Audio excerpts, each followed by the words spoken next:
የግብጽን ጉድ ያጋለጠው አስገራሚ መረጃ የሱዳን ገበሬዎች ስለ ግድቡ ያወጡት ጉድ ግብጽ በተደጋጋሚ በህዳሴው ግድብ ላይ ስታሰሙ የነበረውን ቅሬታና ክስ ያጣጣለ አስገራሚ መረጃ ከሱዳን ገበሬዎች በኩል መውጣቱ ብዙዎችን ያነጋገረ ጉዳይ ሆኗል። እነዚህ የሱዳን ገበሬዎች የህዳሴ ግድቡ ከተገደበ በኋላ የመጡ ለውጦችንና አስገራሚ በረከቶችን በማስረጃ አስደግፎ መናገራቸው የብዙዎችን ቀልብ የገዛና በርካታ ተንታኞች በጉዳዩ ላይ እንዲወያዩበት ያደረገ ክስተት ነው።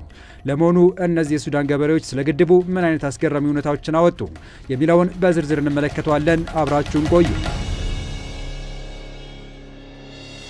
ታላቅ የኢንቨስትመንት እድል የህልሞ ቤት በቦሌ ደንበል ታዋቂው ቪስኮ ሪል ስቴት ያለቁ ዲፕሎማቲክ አፓርትመንቶችን በሚያስገርም ቅናሽ ይዞ መጥቷል። ሰሚ ፊኒሽድና ሙሉ በሙሉ ያለቁ ፉል ፊኒሽድ አፓርትመንቶችን በአዲስ አበባ መሃል በቦሌ ደንበል የራሱ የሆኑ ዲጂታል ካርታ ያላቸው በጥራት የተሰሩና ሰፊ ክፍሎች ያሏቸው ቤቶች የሆኑ ለውስን ቀናት ብቻ የባል ቅናሽ አዘጋጅተናል። የ153 እና 167 ካሬ ሜትር ቤቶችን በ4.5 ሚሊዮን ብር ቅናሽ 25% ቅድመ ክፍያ በመክፈል የቤት ባለቤት መሆን ይችላሉ። ቀሪውን እስከ 2 ዓመት እየኖሩበት ወይ ማከራይተው መክፈል ይችላሉ። ቢኖሩበት በምቾት ቢያከራዩት ለዲፕሎማቶች በዶላር መልሰው ቢሸጡ ደግሞ ከፍተኛ ትርፍ ያገኛሉ። አፓርትመንታችን ሰፊ ሎቢ፣ የቆሻሻ ማስወገጃ ቦታ፣ የደህንነት ካሜራዎች፣ በቂ የመኪና ማቆሚያ እና የመሰብሰቢያ አዳራሽ ያለው ሰፊ ቴራስ ይዟል። የህልሞ ቤት ዛሬውኑ ይጠብቆታል። ለበለጠ መረጃ በ0985 51 8379 ወይም በ0972 46 9774 ይደውሉ። ቪስኮ ሪል ስቴት የሱዳን ገበሬዎችን የህዳሴው ግድቡ ከተገደበ በኋላ አስቀድሞ ግድቡ ይዞት የመጣው የነበረው ለማፈር እንደቀረባቸውና በተወሰነ መንገድም ውሃው ከነሱ እየራቀ በመምጣቱና የነዳጅ ዋጋ በእጅጉ በመጨመሩ ውሃውን ለመሳብ የሚያደርጉት ጥረት አስቸጋሪ እንዳደረገው ይናገራሉ። ነገር ግን ደግሞ ይህ ግድብ ሌላ በረከት ይዞላቸው እንደመጣም ይመሰክራሉ። የመጀመሪያው ነገር በተደጋጋሚ ሲከሰት የነበረው የሰብል ውድመት እንዳስቀረላቸውና ከተደጋጋሚ የጎርፍ አደጋ ይህ የህዳሴ ግድብ እንደታደጋቸው ይገልጻሉ። አንድ የሱዳን ገበሬ ብሉ ናይል ከኢትዮጵያ ምድር በከፍተኛ ደረጃ ወደ ሱዳን ለማፈር ይዞ ይመጣ እንደነበረ ነገር ግን ደግሞ አሁን ግድቡ መገደቡ ይህ እንደቀረባቸው ያነሳል። አንዳንዶቹ በዚህ ምክንያት ድርቅ ሊከሰት ይችላል የሚል ስጋት ቢኖራቸውም ባለሙያዎቹ ግን በተቃራኒው አስገራሚ ሐሳብ ያነሳሉ። በሱዳን ውስጥ በክረምት ወራት ብቻ ሳይሆን በበጋው ወራትም አቅም ያላቸው ሱዳናውያን ከ3 ጊዜ በላይ የማምረት እድሉ እንዳላቸው ነው የሚገልጹት። ምክንያቱም ደግሞ የውሃውን መጠን በተሻለ መንገድ መቆጣጠር የሚቻልበት መንገድ ተፈጥሯል። ግብጻውያን የታችኛው ተፋሰስ ሀገራት በህዳሴ ግድቡ ምክንያት ሙሉ በሙሉ ጉዳት ደርሶብናል ቢሉም አንዳንድ የሱዳን ምሁራን ግን በህዳሴ ግድቡ መገደብ ሱዳን ተጠቃሚ መሆኗን ያነሳሉ። የዓለም አቀፍ የውሃ ህግና ፖሊሲ ባለሙያ የሆኑት ሱዳናዊው ሳልማን መሐመድ የግብፁ አስዋን ግድብ የጎርፍ ውሃን እንዴት አድርጎ በአግባቡ መጠቀም እንደሚቻል ያሳያል። ልክ እንደዛ ሁሉ የህዳሴ ግድቡ የሱዳን ገበሬዎችን ከጎርፍ አደጋ ጠብቋቸዋል የሚል እምነት እንዳላቸው ከዚህ በፊት ተናግረዋል። ይህ ብቻ ሳይሆን ከግድቡ ላይ የሚተነው ውሃ አማካኝነት ሱዳን ውስጥ ከፍተኛ የዝናብ መጠን እያገኙ መሆኑን ተናግረዋል። የዝናብ መጠኑ ከፍተኛ በመሆኑ የተወሰኑ ሰብሎች ላይ ጉዳት ቢያስከትልም ነገር ግን አብዛኞቹ ምርቶች ለገበያ ማቅረብ ተችሏል ሲሉ እነዚህ የሱዳን ገበሬዎች ይናገራሉ። እንግዲህ ግብጽ ጉዳት ያስከትላል እያለች ከምትጮህለት የህዳሴ ግድብ ነው ይህን ያክል መጠን ያለው ዝናብ ማግኘት የተቻለው። ታላቁ የኢትዮጵያ ህዳሴ ግድብ የተፋሰሱን ብሎም የቀጠናውን ሀገራት ጥቅሞች የማስጠበቅ ምሳሌ የሚሆን አፍሪካዊ የልማት ፕሮጀክት ነው ሲሉ ሱዳናዊው የቀድሞ ዲፕሎማት ጋዜጠኛና ተንታኝ መኪ አልሞግራቢ ከዚህ በፊት መስክረውለት ነበር። ታዲያ አሁን ጊዜው ደርሶ ለሱዳን ገበሬዎችም ጥቅም መስጠት ጀምሯል። የሱዳን ግዙፍ የጥጥ ምርት የህዳሴ ግድቡ ከተገነባ በኋላ በእጥፍ ማሳደግ ተችሏል ሲሉ እነዚህ ገበሬዎች ይናገራሉ። ምክንያቱም ደግሞ ቀደም ሲል እንዳነሳ ነው የህዳሴ ግድቡ ከተገነባ በኋላ ከግድቡ የሚወጣው ከፍተኛ መጠን ያለው የውሃ ትነት ለሱዳናውያን ገበሬዎች በቂ ዝናብ እንዲያገኙ አግዟቸዋል። ሱዳን ባልተጠበቀ ጎርፍ በተደጋጋሚ መጠቃቷን እነዚህ የሱዳን ገበሬዎች ያነሳሉ። ከዚህ በፊት ሱዳን በአደገኛ ጎርፍ ተጥለቅልቃ ከ100 በላይ ሰዎች ህይወታቸውን አጥተዋል። ከ875,000 በላይ ሱዳናውያን ላይ ደግሞ ጉዳት ደርሶባቸው እንደነበር ይታወሳል። ይህ ብቻ አይደለም፣ የናይል ወንዝ ውሃ ከፍተኛ ደረጃ ላይ ደርሶ መኖሪያ መንደሮችን ሙሉ በሙሉ አውድሟል። የኤሌክትሪክ ምሰሶዎችን ደምስሶ ሚሊዮኖችን በጨለማ አስወጥቷል። አንዳንድ የዘርፉ ባለሙያዎች እንደሚሉት ኢትዮጵያ እየገነባች ያለችው ግድብ ከተጀመረ በኋላ ይህ አደጋ ማስቀረት ተችሏል። በዚህ መለኪያ የግብጽን ጉድ ያጋለጡት የሱዳን ገበሬዎች ስለ ግድቡ ያወጡት መረጃ ብዙዎችን ያስገረመ ነው። የሱዳን ገበሬዎች የጥጥ ምርት ብቻ ሳይሆን ሌሎች የግብርና ውጤቶችንም በበቂ ሁኔታ ማምረት መቻላቸውን ይገልጻሉ። ቀደም ሲል ሱዳን ውስጥ ዝናብ የሚጀምረው በግንቦት ወር ሲሆን ከግድቡ በኋላ ግን በአንድ ወር ቀደም በማለትም በሚያዝያ ወር ይጀምራል። ይህም ገበያ ላይ በከፍተኛ ደረጃ ተፈላጊ የሆነውን የጥጥ ምርት ለማምረት ያስችላል። ግድቡ የኃይል እጥረትን ለማቃለል ቀጠናዊ ምጣኔ ሀብታዊ ትስስርን ለማጠናከርና ቁልፍ ኃይል ተጠቃሚ የልማት እንቅስቃሴዎችን ለማፋጠን እንደሚያገዝ ብዙዎች የሚመሰክሩለት እውነት ነው።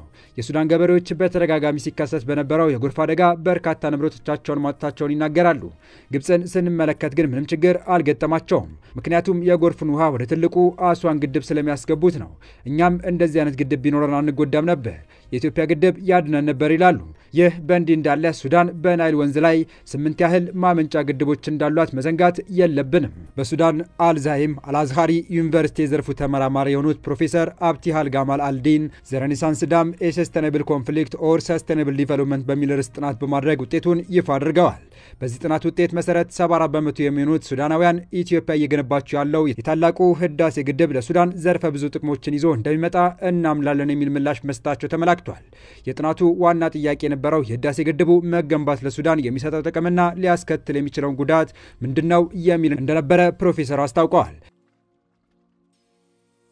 ፕሮፌሰሯ ባከናወኑት ጥናት መሰረት 74 በመቶ የሚሆኑት ሱዳናውያን የታላቁ ህዳሴ ግድብ መገንባት ለሱዳን የኤሌክትሪክ ኃይል በተመጣጣኝ ዋጋ ለማግኘት የወንዙን የውሃ ፍሰት በመቆጣጠር ለመስኖ አገልግሎት ለማዋል ጎርፍን ለመከላከልና በሩሰሪስ ወንዝ ላይ ያለውን የውሃ ማጠራቀሚያ ደህንነት ማስጠበቅ ያስችላል የሚል ምላሽ ሰጥተዋል። ሌላው በጥናቱ ግኝት መሰረት የህዳሴ ግድቡ ችግር ቢገጥመው በአቅራቢያው የሚገኙ የሱዳን ከተሞች በጎርፍ እንዲጥለቀለቁ ያደርጋል፣ የሱዳንን የውሃ ድርሻ ይቀንሳል፣ እንዲሁም የምርታማነትን መጠንን ይቀንሳል ሲሉ ምላሽ መስጠታቸውም ተጠቅሷል። ወደ 107 ሚሊዮን ህዝብ ያላት ግብፅ ለውሃ አቅርቦታም ሆነ ለህልውናዋ መሰረት የናይል ወንዝ ነው ትላለች። ብዙ ውሃ የሚያስፈልገውን ጥጥ ለማምረት ጨምሮ ለተለያዩ እርሻዎችም ሆነ ለመኖሪያ ቤቶች የሚጠጣ ውሃ የምታገኘው ከናይል ወንዝ ነው። ይህ ብቻ አይደለም። ግብፅ በኤሌክትሪክ ኃይል ማመንጫነት የገነባቸውን አስዋን ግድብንም ሙሌት የሚካሄድበትን የናስር ሐይቅንም ለመሙላት የምትጠቀመው ናይልን ነው።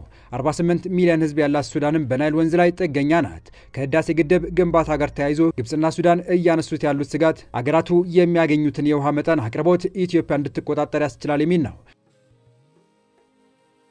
ሌላኛው ግብፅ የምታነሳው ቅሬታ ዝናብ በሚቀንስበት ወቅት ወይም ድርቅ ቢያጋጥም ኢትዮጵያ ለታችኛው ተፋሰስ ሀገራት በቂ ውሃ እንደሚፈስ ዋስትና ትስጥ የሚለውን ነው። በተጨማሪም በእነዚህ ወቅቶች ኢትዮጵያ ግድቡን ኃይል ማመንጨት ሙሉ አቅሙን ትጠቀማለች የሚለውም ላይ ያላትን ስጋት ታነሳለች። የህዳሴ ግድቡን በተመለከተ ስልታዊ ራዕይና የጥናት ማዕከል እንደሚያስፈልግ እንዲሁም የህዳሴ ግድቡ ለሱዳን የሚሰጠው ጥቅምና በሚያስከትለው ጉዳት ዙሪያ የሚታየው የግንዛቤ ችግር መፍታት የሚያስችሉ ስራዎች መስራት እንደሚገባ ብዙዎች ይስማማሉ። ኢትዮጵያ የውሃ ሀብቷን ስትጠቀም ፍትሐዊና ምክንያታዊ በሆነ መልኩ በማንም ተጋሪ ሀገር ላይ ጉልህ ጉዳት እንደማታደርስ፣ ኢትዮጵያ ዓለም አቀፍ ሕግና መርህን አክባሪ እንደሆነችና ኢትዮጵያ የፍትህና የእውነት ሀገር መሆኗንም በርካታ የሱዳን ምሁራን ይመሰክራሉ። የታላቁ የኢትዮጵያ ህዳሴ ግድብ ለሱዳን ከፍተኛ ጥቅም ያለው በመሆኑም ሱዳናውያንና የሱዳን መንግስት ለግድቡ ግንባታ አስፈላጊውን የፖለቲካ የማቴሪያልና የሞራል ድጋፍ ሲያደርጉ እንደነበረም የሚወጡ መረጃዎች አሉ።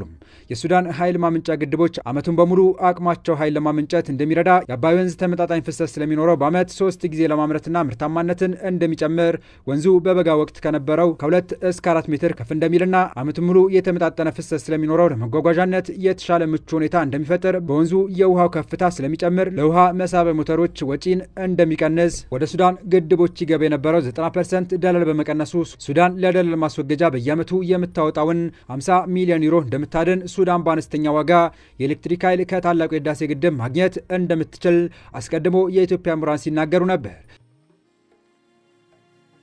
ግድቡ ለሱዳን የሚሰጠው ጥቅም አሁን በስልጣን ላይ ያሉት ጨምሮ በሱዳን ባለሙያዎች ጥናት የተረጋገጠ ሆኖ ሳለ ለ20 ሚሊዮን ሱዳናውያንና ለሱዳን ግድቦች አደጋ ነው መባሉ ከእውነት የራቀ እንደሆነም ሲነገር ነበር። አሁን የእነዚህ የሱዳን ገበሬዎች ምስክርነትም ሁሉንም ነገር ግልጽ አድርጎ ያሳየ፣ ግብፅ እንደምትለው በርካታ ሚሊዮን ሱዳናውያን በረሃብ የሚገድል ሳይሆን በተቃራኒው ገበሬዎችን ምርታማ ያደረገ፣ ከድንገተኛ የጎርፍ አደጋ የጠበቀ፣ ከፍተኛ ዝናብ እንዲያገኙ ያደረገና ሌሎች ዘርፈ ብዙ ጥቅም እንዲኖራት ያደረገ ነው። አበቃን። መልካም ጊዜን ተመኘን።